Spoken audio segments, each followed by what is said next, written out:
We start today in Puerto Rico, where nearly 46,000 students of all grade levels may soon benefit from funds allocated to the summer schooling program offering 21 days of school for children. Our Francis Felix explains.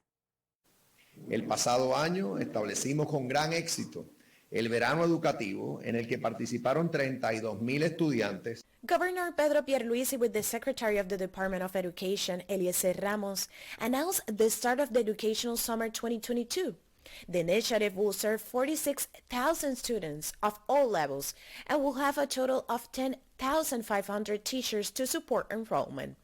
As detailed by the governor, an investment of $94 million of funds was made for the educational summer that begins on June 17 and will run until July 19, offering 21 school days for children and youth. I have always prioritized the education of our students and the need to put in their hands everything that helps them improve their performance and expand their knowledge, expressed the governor. The elementary level will have academic reinforcement activities with a recreational focus to address the lack in Spanish, English, and math classes. At the high school level, courses will be offered for students who earn D's and F's in the regular year. It was detailed that the schedule for the educational summer will be from 8 a.m. to 3 p.m. The schedule of classes at the elementary level will be 60 minutes, while at the high school level will be 90 minutes. All schools will maintain protocols against COVID-19. More than 23,000 employees will be hired by the agency to support students. The human resources recruitment effort includes school directors, teachers, and tutors to guarantee the academic achievement of the participants. Reporting from San Juan, Puerto Rico, Francis Felix. All right, thanks so much, Francis. Well, meantime, same-sex couples who tied the knot in Bermuda before landmark Privy Council ruling that bans such marriages have been assured that their marriage will remain legal. This has been made possible through the passing of the Domestic Partnership Amendment Act of 2022.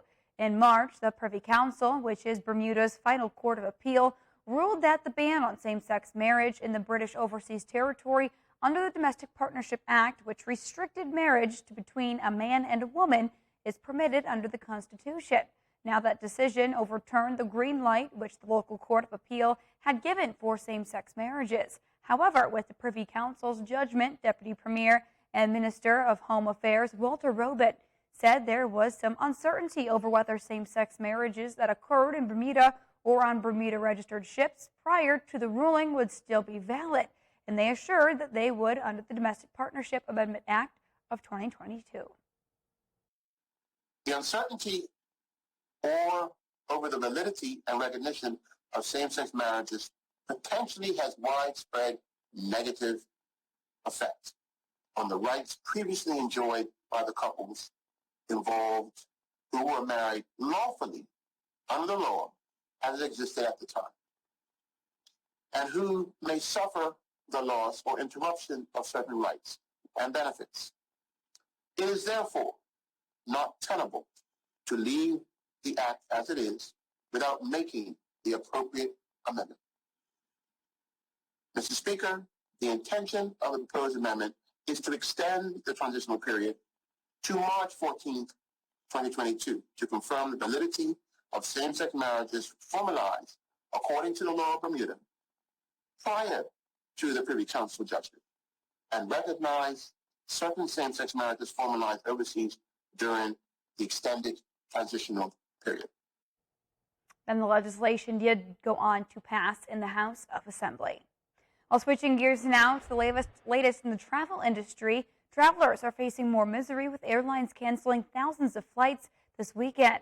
FlightAware reported more than 900 canceled flights Sunday, nearly 860 on Saturday, and more than 1,400 cancellations on Friday.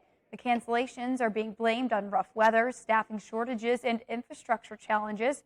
TSA officers said they screened more than 2,400,000 people nationwide on Friday. Now, that's the highest checkpoint volume since the Sunday after Thanksgiving. The increase in delays and cancellations comes just days after the Transportation Secretary, Beef Buttigieg, met with airline CEOs. They met to discuss ways to improve performances and operations ahead of another expected surge in travel come the 4th of July holiday. And school is out for summer, and for many kids, that is meaning way too much screen time. Summer and screen time tend to go hand in hand, but experts say there are actually ways to do a digital detox. Our One Caribbean News' Emily Matson has a bit of advice on how to easily reduce screen time. From TV to video games, kids are spending a lot of time in front of screens.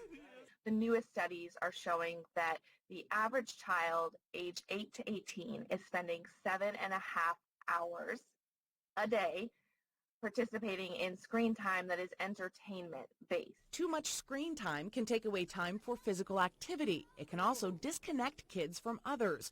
Wendy Palmer with Children's Healthcare of Atlanta's Strong for Life program suggests doing a family-wide digital detox. One of the first steps is to take an honest assessment of what are your family's screen time habits. Once you figure out how much time parents and kids spend on screens, Palmer says set small, realistic goals and reduce screen time in increments.